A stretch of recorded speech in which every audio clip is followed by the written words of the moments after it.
Matilda by Hilaire Belloc. Matilda who told lies and was burned to death.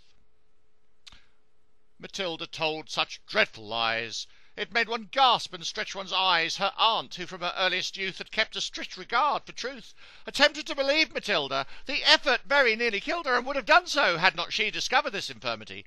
For once, towards the close of day, Matilda, growing tired of play, and finding she was left alone, went tiptoe to the telephone, and summoned the immediate aid of London's noble fire brigade.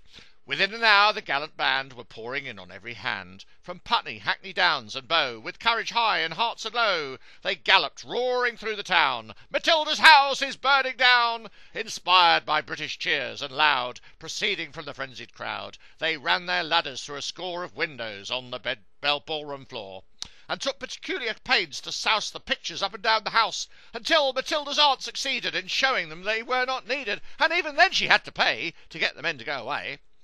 It happened that a few weeks later her aunt was off to the theatre to see that interesting play, The Second Mrs. Tanqueray. She had refused to take her niece to see this entertaining piece, a deprivation just and wise, to punish her for telling lies. That night a fire did break out. You should have heard Matilda shout. You should have heard her scream and bawl, and throw the window up and call to people passing in the street, the rapidly increasing heat encouraging her to obtain their confidence. But all in vain, for every time she shouted "Fire!" they only answered "Little liar!"